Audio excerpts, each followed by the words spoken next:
ایک بزرگ تھے تو ان کی طبیعت بڑی علیل ہو گئی، بیمار ہو گئے، تو اللہ نے آزمائش دی تو کیڑے پڑ گئے وجود میں۔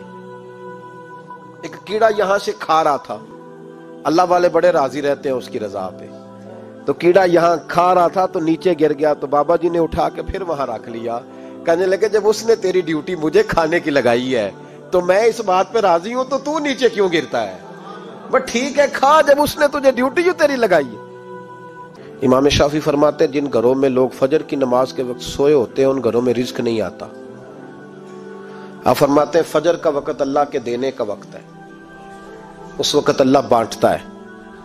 حضور صلی اللہ علیہ وسلم کا فرمان ہے نا حدیث میں کہ تہجد کے وقت اللہ پہلے آسمان پہ نزول جلال فرماتا ہے جو اس کی شان کے لائق ہے تہجد کے وقت، اور وہ کہتا ہے مانگو میں تمہیں عطا کروں گا۔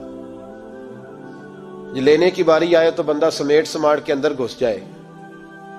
ہمارے ہاں یہ ہوتا ہے کہ عشاء کے بعد بچے بیٹھتے ہیں موبائل لے کے، تہجد کا وقت آتا ہے تو ان کی آنکھیں بند ہونی شروع ہوتی ہیں، تو لینے کے وقت تو سویا تھا، تیرا مسئلہ کیسے حل ہوگا؟ بھائی جب کوئی آدمی خیرات بانٹ رہا ہو تو جو پیالہ پیچھے کر لے اسے ملے گا؟ کہتے اس وقت آنا جب میں بانٹ رہا تھا، اب تو کدھر آ گیا ہے؟ مثال دے رہا ہوں۔ تو فجر کا وقت مانگنے کا ہے، تو ساری رات تو گزر گئی گیمیں کھیلتے، ٹی وی دیکھتے، اور جو لینے کا وقت تھا تو سو گیا، تو کیسے آئے گا تیرے پاس؟ تو اٹھے سویرے، بندوں سے مانگ کے دیکھ لیا، بڑی عزتیں خراب ہوئی، فجر کا وقت اٹھ کے جھولی پھیلائے۔ میرے رسول پاک علیہ السلام فرماتے ہیں، رب فرماتے ہیں جب بندے میرے آگے جھولی پھیلاتے ہیں مجھے شرم آتی ہے، کیسے خالی واپس کر دوں؟ تو اس کے سامنے جھولی پھیلائیں سویرے اٹھ کے، رزق میں برکت ہوگی۔ اور پھر ایک اور بات، رزق میں تنگی اس وقت ہوتی ہے جب ہم مال غلط جگہ پہ خرچ کرتے ہیں۔ اللہ مال دیتا ہے اپنے فضل سے، اور جب ہم اسے ضائع کریں، مثال دیتا ہوں، میرے پاس ایک شخص نے آ کے کہا حضرت جی بچی کی شادی ہے، یا میرا گھر میں کوئی بیمار ہے، یا بڑی آزمائش ہے، 10,000 کی ضرورت ہے، میں نے تھما دیا اس کو، پھر مجھے بعد میں پتا چلا کہ اوہو وہ تو عیاشی کر رہا ہے پیسوں سے، وہ تو چلا گیا کہیں گھومنے اور فلاں ہوٹل میں، مہنگے ہوٹل میں بیٹھ کے کھانا کھا لیا، تو میرے دل پہ کیا گزرے گی اس شخص کے بارے میں؟ بلا مثال و بلا تشبیہ سمجھانے کے لیے اللہ نے مال دیا فضل سے، اور اگر عیاشیوں میں لگا دیا۔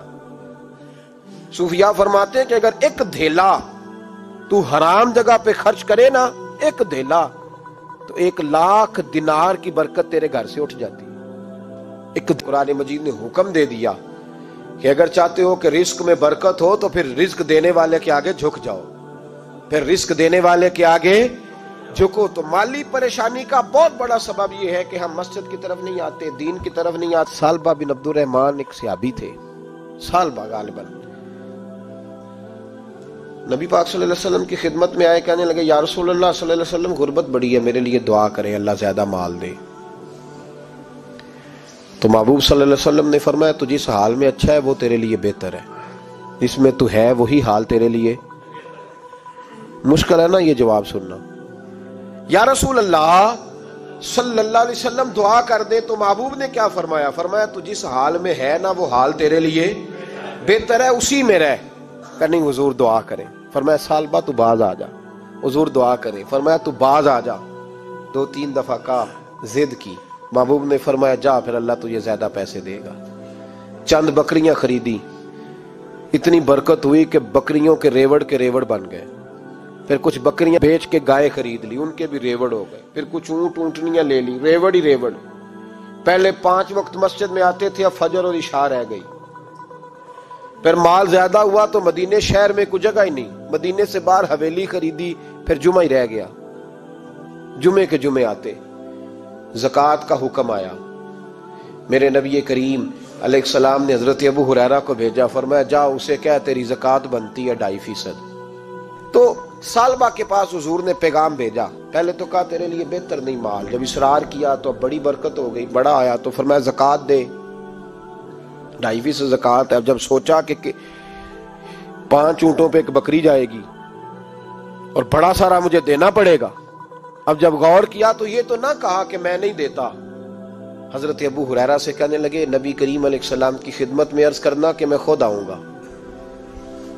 حضرت ابو ہریرہ نے آ کے عرض کی یا رسول اللہ صلی اللہ تعالی علیہ وسلم، حضور وہ کہتے تھے میں خود آؤں گا۔